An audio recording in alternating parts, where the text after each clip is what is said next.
Well, we're back with Mother Rytasha, who is the religion of love, and we are talking about the teachings of Mother Rytasha, and she does a lot of this through her books. But we were also, we keep going back and forth on things, but I think it's very important that you tell people about the huge groups that come to listen and to learn and to experience, and hopefully they go away with a rebirth. Yes, well, as I was telling you, the last big program we did was 500,000 people came, which was just huge. You just saw people to the horizon. It just went on and on and on. And very often after we give a program, people will come and say, I want to join, I want to, let us come with you, and, we'll leave everything. We don't encourage that. No, but they are left, though, with something now to start living their life differently. That's the idea, yes. And now you don't have enough books to give 500,000 people. What do you do? Oh, we print huge in the East.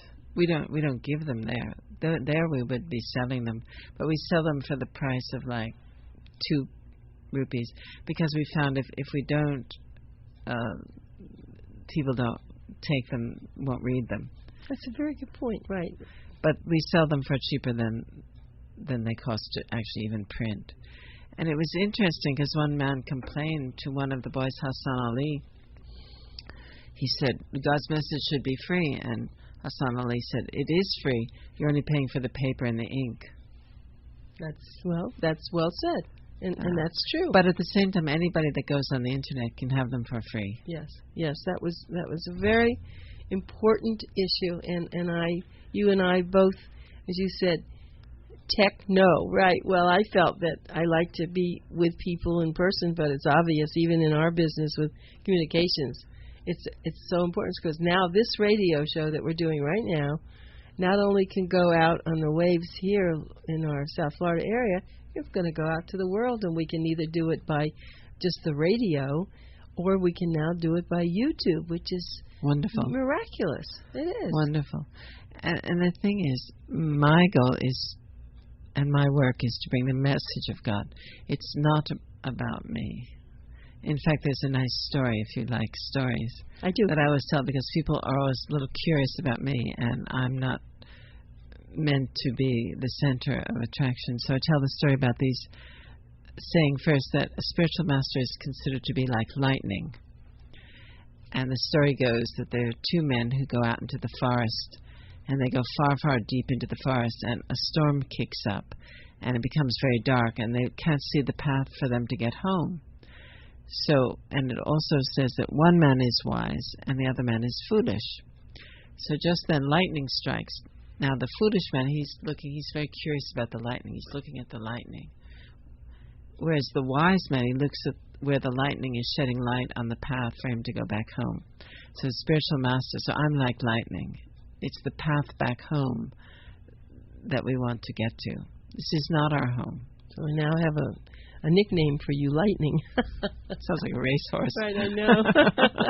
Well, you do. Well, there is something about you that just a whole energy field that is a light. Whether it's lightning, it's an energy field that people are drawn to you because of your deep sincerity, your deep, your connection to. And of course, the goal is not for them to be drawn to me, but to be drawn to God. Yes. Back home. This is what we're hungry for.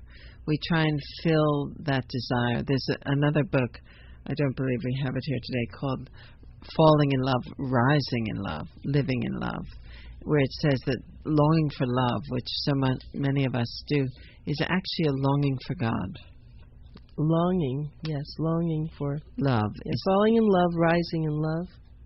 Is that the one you want? Yes. Can marriage be a spiritual path? What is the truth that shall set you free? Can love be lost? No, real love cannot be lost.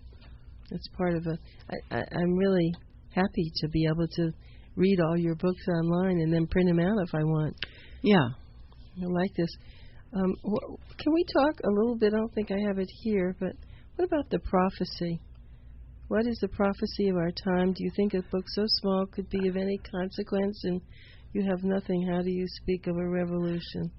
These books are very small, and yet it's interesting because as small as they are, the print is very easy to read. Somehow they work. And when somebody had said to her, do you think something so small can be of consequence? She likens the books to the seed and says, from a little seed, a great banyan tree will grow. So these are seeds that we plant in the heart. Well, I'm really taken with these little books.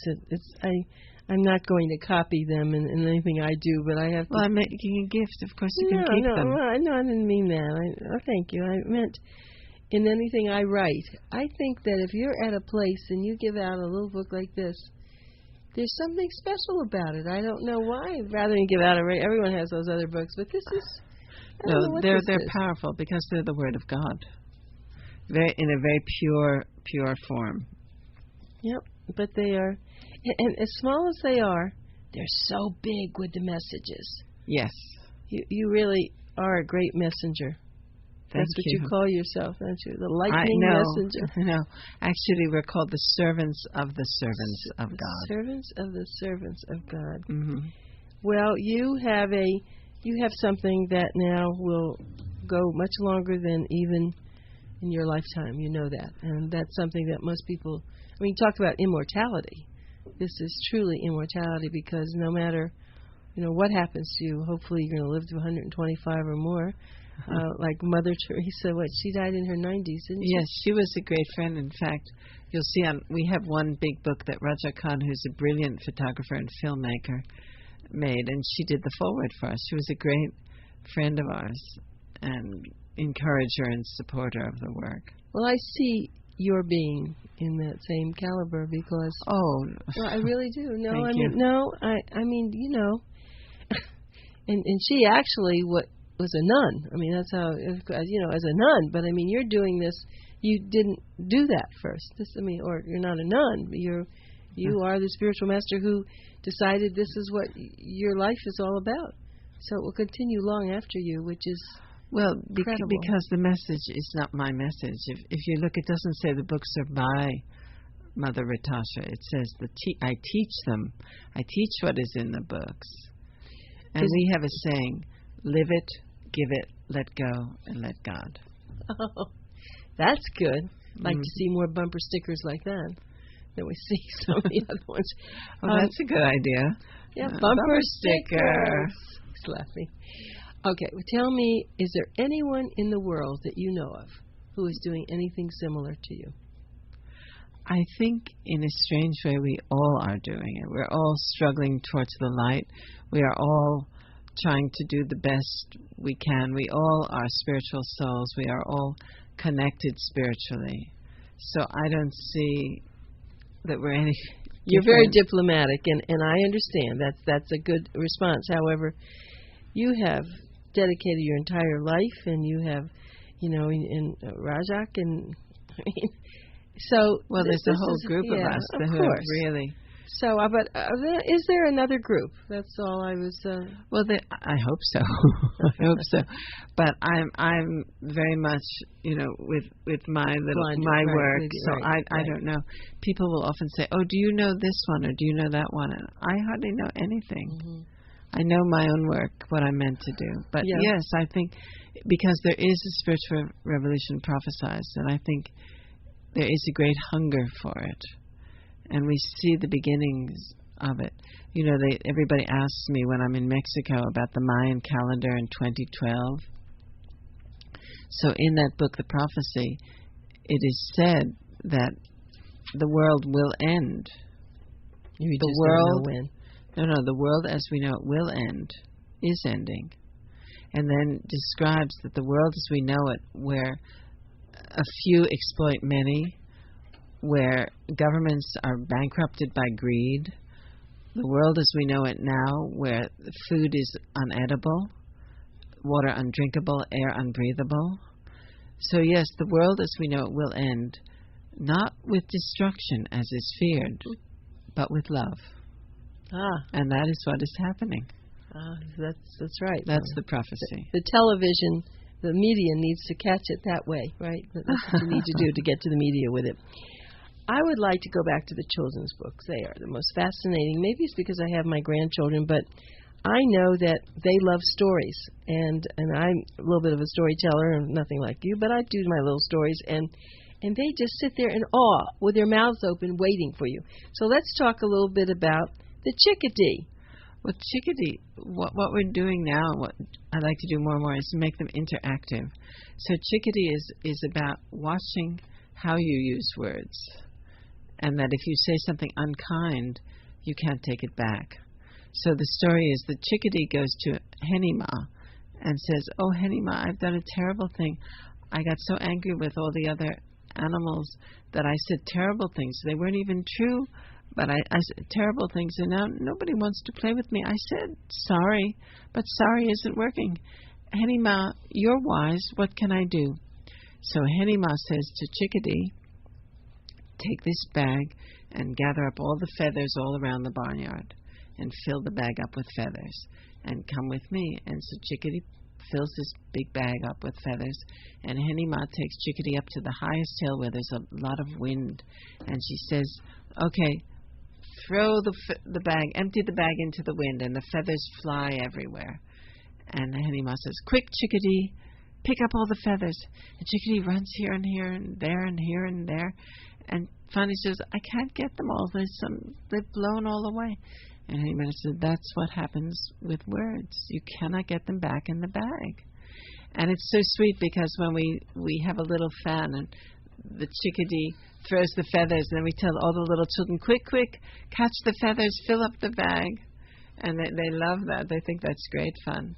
And then Chickadee says she learns to be very careful with words, to only speak what is truthful and beneficial. That second line it's actually a line from Srimad Bhagavatam, a great esoteric text of the Vedas in India, to speak the truth when it is beneficial. So Chickadee learns to do that and has lots of friends, and they all play together happily. So the children also learn, be very careful what you say, because you will not be able to take it back. Isn't this, now, you wrote that when? Recently? Chickadee is a year or so ago. And there's so much out there now about bullying. It is horrible. The bullying. Well, that blue monkey, because people are afraid of others that are different, and children learn that. Well, not only the different, but just saying things, okay, so you're different, and then the chickadee part, saying things to hurt people. Well, they do that to blue monkey. The bear is jealous, basically, and he doesn't understand this pretty little blue monkey who's so popular. Did you see the woman on the bus? You probably didn't catch that. There was a school bus going along, and a lot of school children, and there was an older woman who had been a bus driver or something. She was riding along, and they started being very mean to her, very mean, and hurt her very badly. And somehow some other child either videotaped it or something, and people donated all over the world to the woman because she took terrible abuse. Look at that fat woman. Terrible stuff. Yeah, it was a terrible thing that's happened. And the bullying for these little children to do that, we have no understanding. How old were the children? I don't know, maybe 8, 10. I'm not even sure how old they were, but well, this is what we find. Our plays are meant for like very young children, because by the time they get even to 8 or 10, they've been indoctrinated. That's right. We have to and stop that. Spoiled, truly spoiled. Yeah. So we're going to go back and maybe just follow up a little bit on that, because that's why your books are so valuable. They do this that would be good for all ages, really, all of us. Anyway, we'll be back with Mother Rytasha and another little interlude.